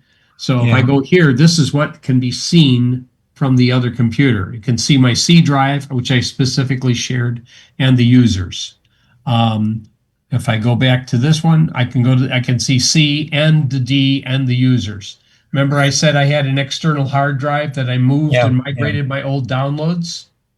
There's my old downloads right there. And there's all the files that I had saved in there, all kinds of things I've downloaded at various times for various computers. Unfortunately, she hasn't set up anything like that. When she saves them, it just happens to go out to wherever it goes. So she doesn't know where the heck she put them. Yes, that can be a problem. Yeah. But that's if you have and these two machines are shared. This one is connected via wireless. This one is wired to the same network. But because I've allowed sharing on private network, I can see the other one. And you can start to look at all of her folders, see where she's getting stuff saved. If you can coalesce it into the documents library, you've got a good start. Yeah, that's what I'm going to have to do. Yeah. And if you're going across a network and just transferring the data that way, you can transfer things from application data as well. The trick is finding out which of these cryptic folders it is. Yeah. I suspect you probably don't have a lot of that. If she No. does most of her stuff in Microsoft Word and Excel and PowerPoint, that's what you're going to be looking for. Worst case scenario, some of it's out on OneDrive, Yeah. which would actually be good in this case. Yeah. It's already, because when it backs it up, it removes it from your local drive. Now you can't find it. That's the bad thing about OneDrive, is trying to figure out when it decided, oh, I'm going to save you from all these things. Like I had stuff turned on and all of a sudden, what happened to all that stuff that disappeared? But OneDrive does not back up your download directory. True. It will not touch the download directory. Well, not So- only that, but OneDrive, some people think is a backup. It's not. It's not backed up, so that if your some or all of your data disappears one day, they cannot restore a backup. What they use because of the limitations of trying to do a traditional backup of your data in the cloud is they use replication. So they have it spread out over a lot of different sites, so that if one of the sites fails in total, your data is still there on one of the other sites. You might have a little bit of a data lag on speed of transfer, depending on how far away your data is at that time. I only put stuff on OneDrive when I put it there. Nothing is automatic. Yeah. Yeah. When I use Word and Excel, I've got it turned off so it doesn't automatically go to OneDrive, because it's the default is it goes to OneDrive, and I've caught it trying to do that to me, so I've got that turned off. Does she have a lot of pictures and or videos? No, not a lot. Okay, so that's Just the other thing you Just got. mainly just Word, maybe a few Excel files, but How about email repositories? no, she doesn't save. She's on AOL, so it's Oh, all then it's all browser based. Yeah, yeah. nothing to save there. No. Okay. Well, you got to be careful about letting a lot of email accumulate in your webmail, because if you get thousands and thousands of messages stored in your webmail, you're going to have a heck of a hard time sifting and sorting through it all. Well, if she deletes it, it's not there. So yeah. Yeah, she doesn't save it on the PC. Okay. Well, I have reasons why I have to keep some of my email, so I still do use an email client. yeah. Not many people do. No, and I've got in my primary Yahoo email box over 52,000 messages, and from time to time, some of that just disappears. It's real old, and I don't mind it, because it's seldom I have to go very far back anyhow, and so they naturally prune it on the oldest stuff out there. I don't care. So have you ever tried to look back, like, what is the oldest email that you have ever saved? Yeah, I have. What is the oldest one that you have? I don't know what it is right now, but the last time I checked was around 2014. That's I think I've comparable. got some in 2010 or something like that. That 2014 is comparable to about as old as my oldest backups are. I have an email that goes back decades beyond what one of you have. Well, really, Yeah. I have one of the Nigerian prince emails from 1991. only Oh. one? You only have one? 1991. No, that's the only one I saved. I mean, I got other emails from back there as well, and there are some gaps when I had to switch between different Unix systems, not Linux, Unix. Yes. Yeah, Solaris. We had Solaris systems, and I had Mhm. System 5 Unix machines as well. Yeah. Yes. So some of those trying to remember what I saved them in. They were there was a browser-based one that we had that some of those would be saved in. Yahoo Mail. I didn't start my Yahoo Mail till 2006, I think. Yes, somewhere around there. Yeah. And my original then they offered you have if you have the professional Yahoo, you could have one alias. And that's when I did an Edward.Keating at Yahoo. And there's still a number of people out there that think that that's their email address because they keep signing me for stuff and I keep on unsubscribing. In fact, they even got so much as to threaten one Philadelphia area legislator, U.S. House, to say, don't put me on the list. The person who's doing this is senile. She doesn't know what she's doing. She's got the wrong address. And they used to live in what part of New Jersey? I can't think, but they moved to Malvern, Pennsylvania. So yeah, I'd have to look on one of my other computers that actually has the old address I saved in case I ever get stuff from them that they've signed up for, like some Volvo dealer in Eastern Pennsylvania. I know it's her. And I just redirect it back to her Gmail address that she probably doesn't remember anymore anyway. I think it's because her husband's name is Edward Keating. Oh, Yeah.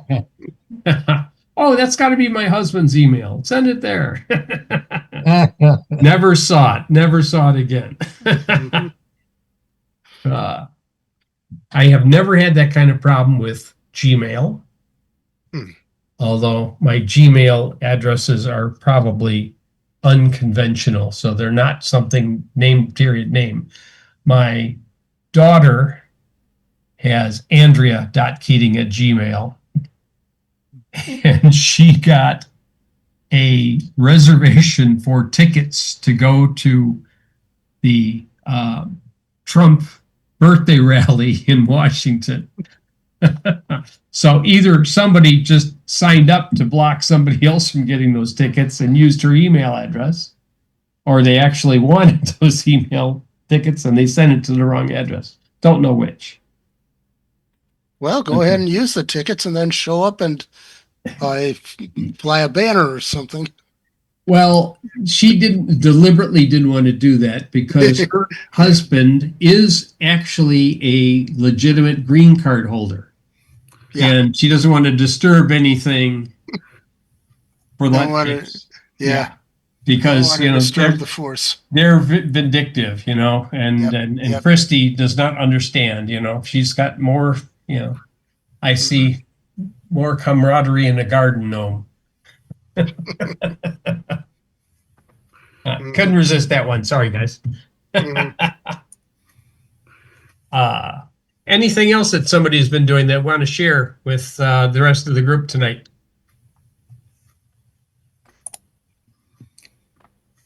I've got an interesting thing. It's not really the PC. I've got one of these ceiling fan that's got a remote controller, and the light.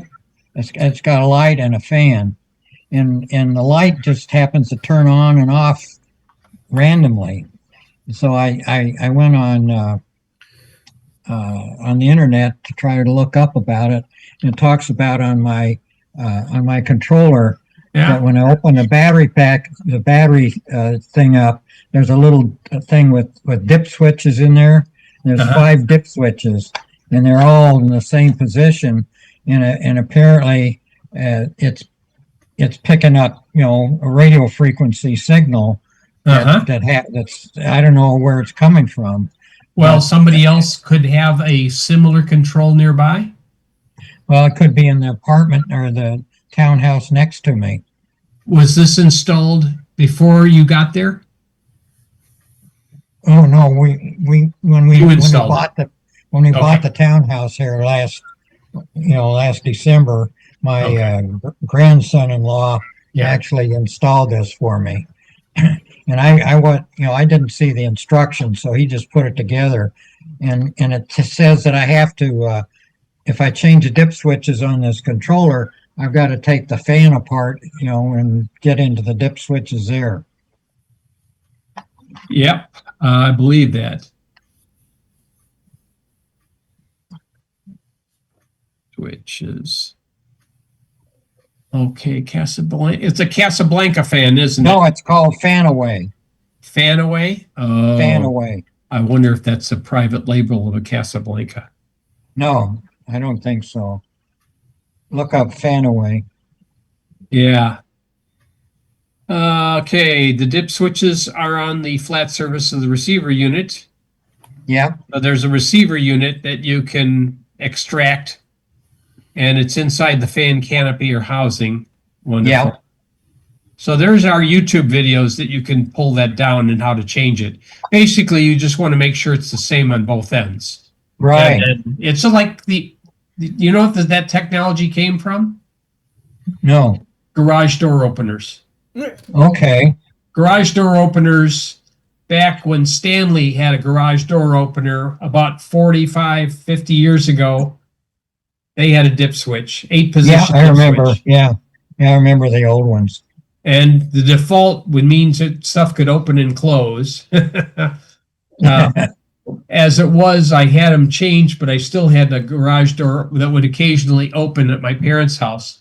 And what I ended up doing was putting the garage door openers on the wireless, the actual openers. I would plug them into a wireless Christmas tree switch. Okay, so when I would come up to the door, I'd use the Christmas tree switch to turn on the garage door opener. Then I could push the button and it would open up. And that kept people from seeing my door open when we weren't there. So, yeah. Well, I was looking up, there's an app that I could put on my phone that will allow me to check what radio frequencies are in the immediate area. There is a identification on the back of that transmitter that says an FCC ID. And you can look up that FCC ID to find everything you wanted to know about it.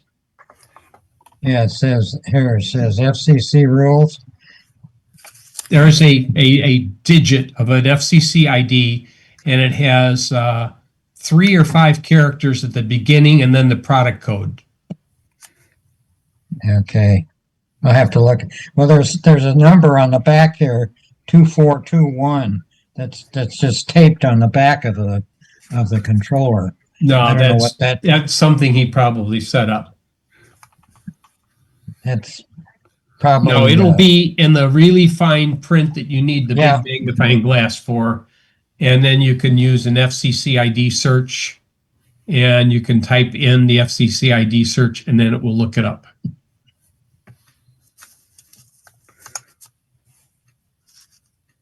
Here it is, FCC ID. Yes. CHQ7030P. In a public meeting, you might not want to be reciting that. Shenzhen Crystal Technology video.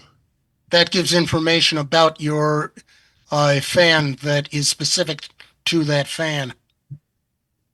It wouldn't be specific to that fan, only to the generic controllers. That is the manufacturing code that granted that FCC part to that particular unit. Okay.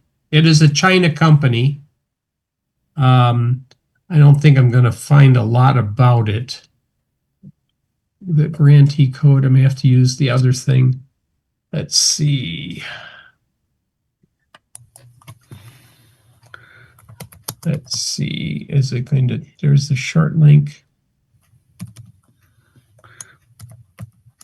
Yeah, this is not the right one though for this. That's something else. Hold on. You said CHQ 70302. That Yeah, I'm not sure if there was OT. something else there. 7030T. Yeah. Let's go look up the other 70302. thing. FCC lookup.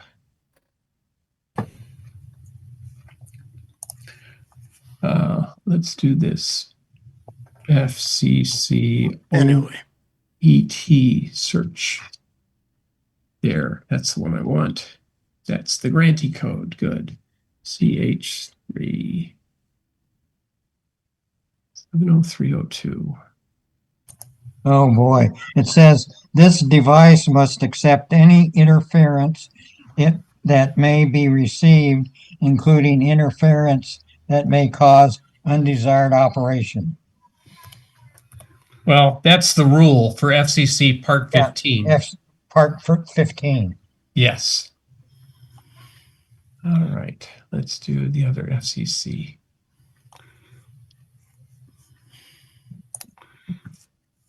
You sure that was a Q and not an something else?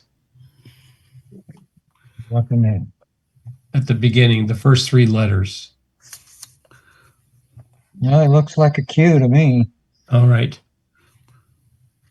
It's got the little dip down below. Okay. CHQ. All right. And let's do a search. All right. Let's see what close. Oh, no leading zero. That's what I need. 703. so what you want to be doing basically is changing the frequency, right? Right, Well, that's what the dip switches will do. right. Right. And I am going to go to a reference. It's a YouTube. And there's two of them. Driver and a ladder.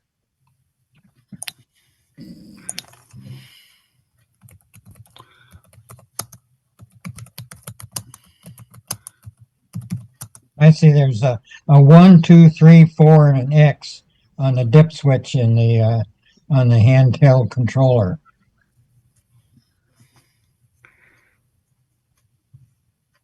They're all in the same position. Mm-hmm.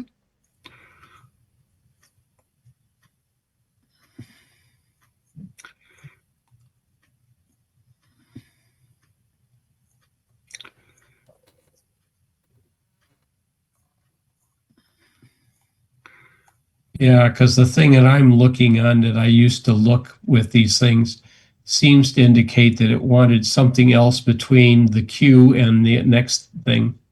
Hmm. Yes. No, it's actually, imprinted in the plastic Yeah. casing. It's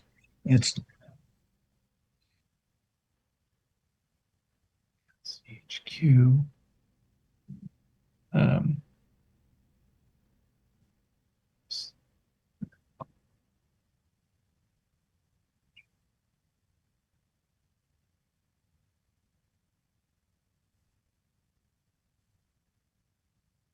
All right, so you were looking at 70302, 703.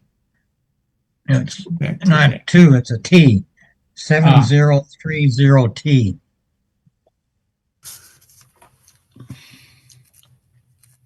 That makes more sense.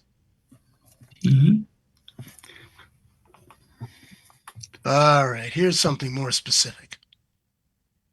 Part 15, security remote control transmitter. 303.849 megahertz. So the thing you're changing isn't the frequency, but it's like what's called a color code or a second level code that's encrypted upon it. So it's it's on the same frequency as a garage door opener. Yeah, that's what I figured. So when somebody opens a garage door, it goes on or it goes off. Well, it could. I'm just saying, yes. Well, Wayne, why don't you walk around the block and keep pressing it and see if you're opening anybody's garage? You'll be popular. And then when you do, go tell him that he better change his dip switches. And then you don't have to.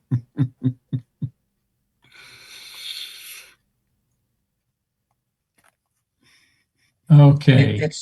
It controls the fan speed, light control, and reverse functions. This is what you have here when I searched up that particular code. Internal photos. That's what it looks like. Yep. And you only have 5 positions for your dip switch.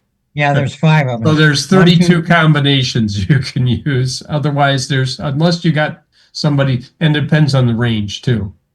Well, it's got 1, 2, 3, 4, and X. And there's your power supply right there. This one only shows 4. Mine has an X. 1, 2, 3, 4, and X. Well, they may have had a new revision since they got the. Let's see if they even have a user support. Okay, runs on 9 volts, not included. Yep. There's your high, medium, low, start the fan. There's your manual. Do you want the manual? Yeah. Where did you get that from? I'll put it in chat for you. Oh, okay. Oh, I can't. It's an HTML. I'm gonna have to download it, the manual here. Let's see. I'll just print it to a PDF. All right. Let's see. CHQ7O30T PDF. All right, and we'll put this into downloads. Save. So it's the same frequency as the garage door opener, right? It's pretty close at 300 megahertz. That's where all the garage door openers are at as well. All right. All right. It is going to, let's see.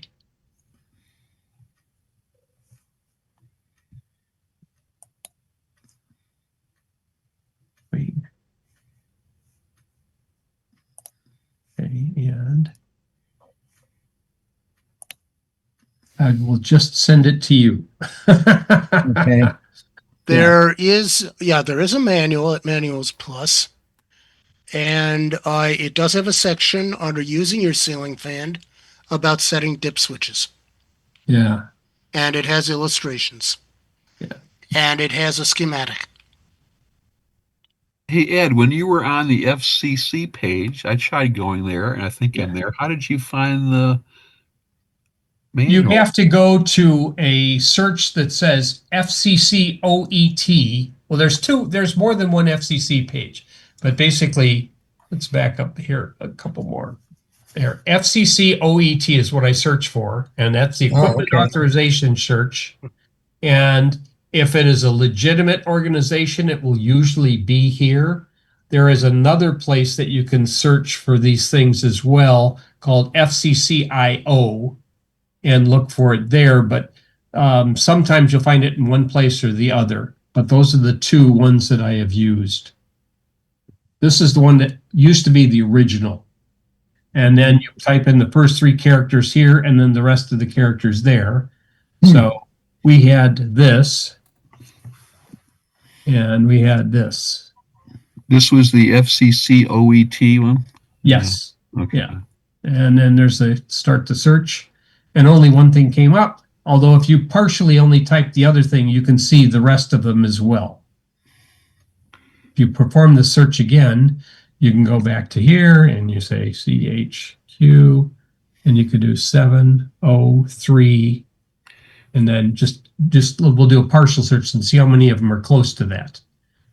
And there's only one there that matches that. So from that screen right there, how did you find the document? Detail. I got to that screen right there, but then I couldn't. Click on the detail. Detail. It gives you a warning. was made in 2008, so it's on its, it's been around for a while. Yeah. Gosh. Well, I think this is newer because this has got a 5-dip switch, so it's a little newer than the Well, the 4-dip one that switch. shows there is 5, and the test on the Oh, is it? Okay. manual, yeah, it showed the not the test. I didn't want that one. I wanted the internal photos. There are 5 digits right there. 5. 1, 2, Okay. 5. Yes. Yeah. Here, let's magnify it. There we go. 1, 2, 3, 4, 5. And they're probably set the same way as you got yours set right now. Yeah. Yes. Well, there's a 1, 2, 3, 4, and X, on the next to the little dip switches there. Well, that's their identification for it. They don't have. I probably don't have too much in option. Let's see, 12-bit encoding connection signal, 5-button, 4-set switch. Okay, it's not exactly English, but the controller sets 5-bit combination. Okay, so that's there's 32 possible combinations. I figured with 5 dip switches, it's like 32. either 60 or 62 32. or 128. 32. 5, 2 to the 5th, 32. Yeah. That's exactly how many you have. Unique combinations. I mean, the easy one to do is to do every other one. Click, Yeah, click, click, and then you that's can what go I was click, thinking click, click I'd on the do. other. You may have to power cycle the do you have a manual switch for the fan at all? No, I have to turn off the breaker for the. Okay, so the breaker is off, and when you turn it back on, it should refresh that. Yeah, Yes, yeah, that'll be fine. right. Yeah, the manual says definitely before you make any changes, turn off all the power to the fan. Yeah. Yeah. And then don't turn it on again until you actually do that. The illustration they have shows 4 dip switches which can be set. And the receiver does indeed have 5 dip switches, but only 4 of them are actually matched on the receiver. So it only has Okay. 4 they can do. All Yeah. right. Yeah. Is that a YouTube? No, thing, this is the Bob? manual. The manual has a manual. figure 13 and a figure 14 under Okay. operations. Under, let's see it's using your ceiling fan, setting dip switches. That's the paragraph. And it has a figure 13 and a figure 14. And if you get it in PDF or HTML format, you can take figure 14 and enlarge the image. Actually, it's figures 13 and 14. And you can open them in a new window and you get a clearer image. So you can see almost exactly what needs to be done. Okay. And as Ed says, you try one and then another configuration. Yeah. Or you could just click, click, and then click, click, and then let's say that's enough, and maybe that makes you unique enough if there is somebody that's in your area that's interfering. Yeah. So suppose it's already 0111. You could set it to 0100. They illustrate how to do it. Okay, I gotta find what happened with my. The old days were easier with a pull chain. Yeah. Yeah. But you had to be at home, and you had to get up from your chair.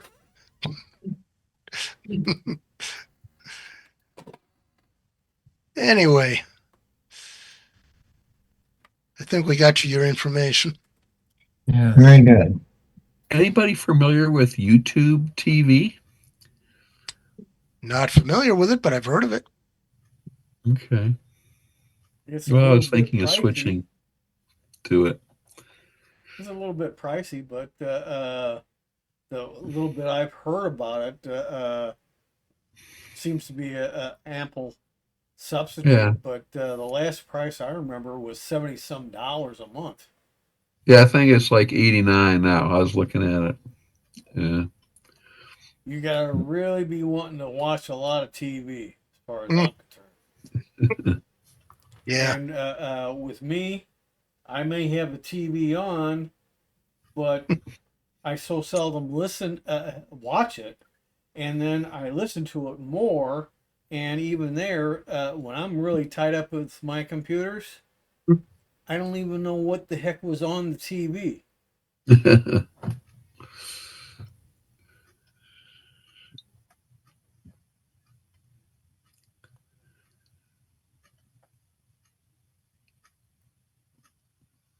Well, if you are looking for live TV, I believe Roku has just offered more live TV offerings if you have a Roku box. And yeah, if you're watching it there, you probably can like 2579, 32, Fox, Newsmax. But there's a fair number that are available now. On the Roku, okay. Yeah. And a Roku is pretty easy to add. I mean, I have several, and I use it for watching Netflix and other things as well. So you attach the Roku to your TV. It's wireless to your internet router. Yeah. Mhm. But what's the setup? There's to set it Well, up. you basically in Roku, you got to basically give it the information on how to interface to your TV. So you got to give it the Wi-Fi name and password. My Okay. Rokus operate on both 2.4 and 5 gigahertz, so I've set them up for the 5 gigahertz band, so they're less intrusive. So when you The attach the Roku to the TV and you HDMI turn on the connection. TV, it'll bring up a screen for. Well, you set your TV to that HDMI port, and then the Roku Oh. screen shows up, and then you have your remote, and you can set up things that you've already subscribed to. Like if you have Amazon Prime, you go to Amazon Prime/activate, and there's a number that you put in the code on the screen from Roku while you're typing on your computer, and it bonds the two. Okay. So that means you don't have to log in to your Amazon Prime every time you want to use it on the Roku. Same thing with Netflix. If you wanted Hulu and Disney, I have Disney as well. So we got a bunch of those things like that. And if you're subscribed with Comcast, it could be one of your streaming devices. So you can use the Comcast streaming app if you're already one of those users. That will work too. What else have I used it with? Peacock. If you have Peacock or any of the news channels, you can go and watch the news channels. One of the better weather things that are out there is called Weather for Us. That's a very nice thing that you can see, and it shows you a whole bunch of, I'm not sure, I think.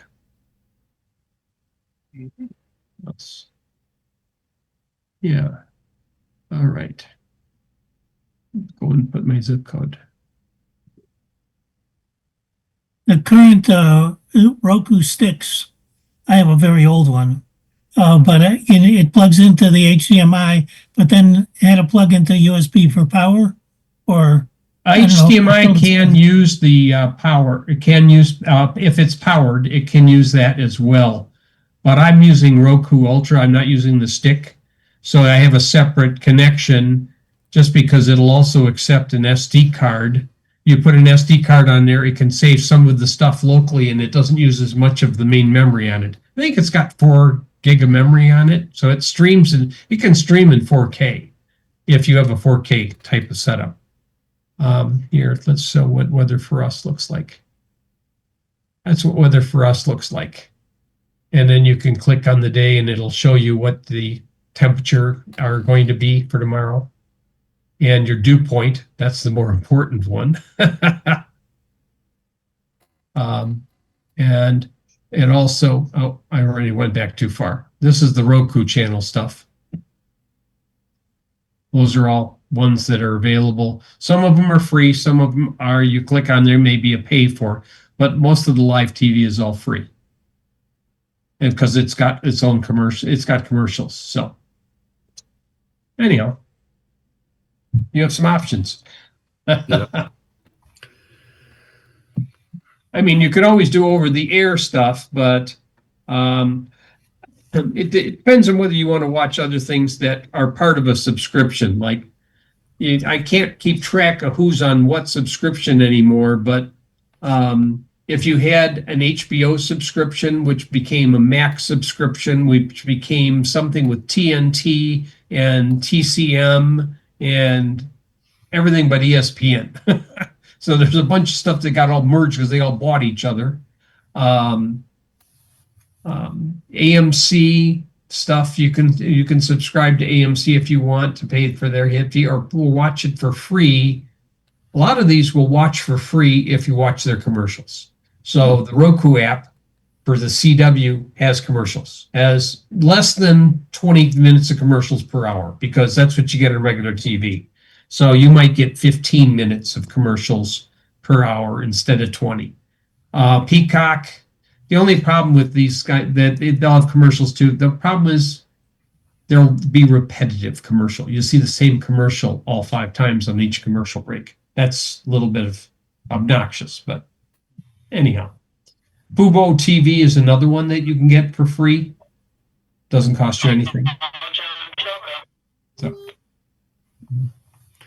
okay, what was that?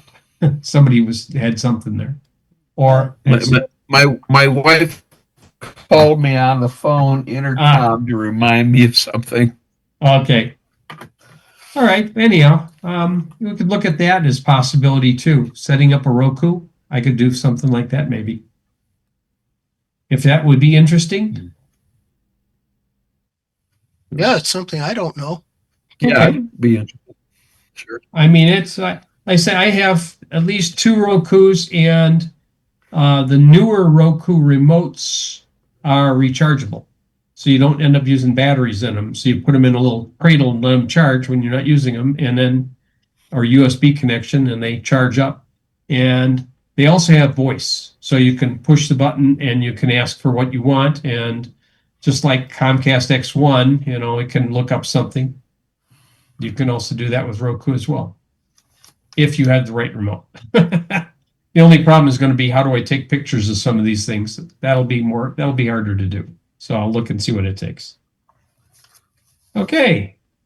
Anything else here, folks? I'm going to stop the recording.